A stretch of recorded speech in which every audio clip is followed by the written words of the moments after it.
Oke, selamat pagi, selamat siang, selamat sore, selamat malam untuk Bapak Ibu Guru sekalian di mana saja Anda berada. Terima kasih sudah setia di sini bersama saya dengan Delionub dari SMA Negeri 2 Fatuleu Barat. Salam manis untuk semua. Saya doakan semoga Bapak Ibu sekalian dalam keadaan sehat walafiat. Baik, jadi ini saya akan mencoba menampilkan apa yang saya kerjakan setelah saya menonton tutorial dari BKD Provinsi NTT. Sekali lagi saya katakan bahwa apa yang saya buat di sini adalah sesuai dengan pengalaman saya, dan kalau misalnya pekerjaan saya ini salah, harap kita saling mengoreksi. Ini bukanlah tutorial resmi dari BKD, ini bukan panduan resmi, tapi ini hanya untuk berbagi. Oke, kita langsung menuju ke halaman e-kinerja.bkd.nttprof.go.id. Pastikan laptop Anda terkoneksi internet dan pulsa paketnya cukup untuk bisa membuka halaman ini. Kalau Anda tidak punya jaringan internet, jangan berharap kita sekarang harus lebih maju. Asik. Oke, kalau sudah tampil seperti ini, kita isikan NIP-nya sebagai password, sebagai username, dan passwordnya adalah 5 angka terakhir NIP kita. Tetapi kalau saya sudah ganti saya punya, maka saya isikan dengan password. Aduh, salah ini. Password defaultnya itu 5 angka terakhir NIP kita, teman-teman. Nah, kalau sudah masuk, ini ada pemberitahuannya cukup jelas di sini. Baca dulu satu persatu supaya tidak banyak bertanya.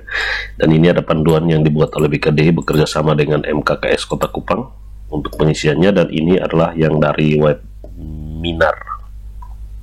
Oke, kita menuju ke pertama, kita menuju ke edit profil. Bisa dari sini, bisa juga dari sini. Ini bisa diedit. Tentukan dulu atasan langsung Bapak Ibu. Atasan langsung, kalau kita seorang guru, maka atasan langsung kita adalah nama kepala sekolah kita. Ketik, nanti ada pilihan muncul, silahkan dipilih. Kemudian atasan 2. Tapi di pemberitahuan tadi bahwa untuk atasan 2 dan 3 tidak perlu kita ubah, maka saya hanya pilih atasan langsung.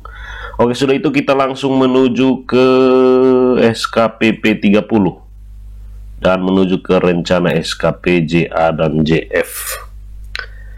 Nah, teman-teman, di sini kita lakukan tambah di sini periodenya 3 Januari 2022 dan sampai tanggal 12 Desember 2022. Kemudian kita pilih model dasar atau basic dan kita simpan, akan muncul tampilan seperti ini, like this.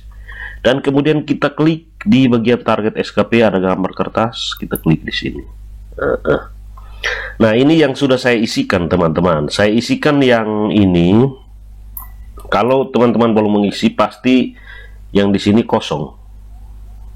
Orang timur bilang luman. Jadi kita klik input kinerja utama, klik di sini. Di sini kalau atasan kita sudah mengisi atau mengerjakannya, maka akan muncul pilihan di sini, kinerja atasan. Kita tinggal mengisi kinerja kita. Dari mana kita ambil? Saya kemarin pakai yang ini. Ini adalah foto SKP saya tahun lalu, saya pakai ini, merencanakan dan melaksanakan pembelajaran ini. Oke. Ini saya isi di unsur utama. Nanti unsur penunjang ini saya akan isi di kinerja tambahan dan ke provision berkelanjutan. Jadi kita isi di sini, kemudian kita klik simpan. Nanti dia muncul seperti ini. Indikatornya kita harus buatkan seperti ini. Klik pada tanda cari ini, kaca pembesar ini, kita klik untuk menambahkan indikator di sini. Nah, contoh indikator yang saya buat di sini, jumlah RP sesuai yang ditetapkan, aspeknya kuantitas, targetnya satuan, kuantitasnya ya misalnya 2 dokumen lah. Tapi yang namanya RPP kayaknya bahasa Indonesia itu ada 18, karena tiap KD itu ada RPP-nya. Nah, kalau untuk rank kita buat targetnya misalnya 1 sampai berapa, tapi kalau untuk satuannya cukuplah 18, satuannya boleh pilih dokumen, kalau RPP pasti dokumen, dan kita simpan saudaraku. Begitu pula kita melihat dari ini, menurut saya ya, kita melihat dari rencana kinerjanya, dan kita mulai masuk ke indikator. Ada jumlah jam mengajar, jumlah penilaian hasil belajar, dan jumlah analisis yang dilakukan kita harus buat. Jadi saya tambahkan jumlah analisis. Jumlah analisis pembelajaran yang dilakukan. Kuantitas ya, kalau analisis ini kan bisa saya target rank saja, bisa 1 sampai 10 atau 18, karena setiap KD kalau ditambah dengan ujian semester maka saya taruh 20. Ini bisa saya taruh kegiatan. Oke. And then kita klik simpan. Oke, sudah muncul seperti ini. Kita input kinerja tambahan. Di sini kinerja tambahan saya menjadi operator sekolah, keikutsertaan dalam menjadi keikutsertaan dalam organisasi kemasyarakatan, keikutsertaan dalam BIMTEK workshop, bertugas sebagai bendahara BOS, menjadi operator sekolah. Ini saya isi di bagian kinerja tambahan. Jadi kalau misalnya ini salah, mohon kita saling memberikan masukan. Oke. Kalau sudah selesai kita isi ini, maka selanjutnya kita lanjut ke aktivitas. Di sini saya mulai isi harian SKP 30. Kita pilih di bulan Januari dulu, kemudian kita klik cari untuk menampilkan bulan Januari. Nah, di sini saya isi dan ternyata sudah disetujui oleh atasan warna biru. Kalau dia masih warna hitam berarti belum diverifikasi oleh atasan. Saya misalnya di tanggal 3 Januari saya menyusun RPP satu kegiatan dari jam 8, jadi contohnya begini, kita tambah, nanti muncul satu kotak seperti apa, seperti ini. Nah, jadi kita isi. Ini ada pilihan indikator yang sudah kita buat, ada di sini untuk klasifikasi SKP-nya. Sedangkan yang muncul pada kinerja tambahan itu saya isi di harian non SKP.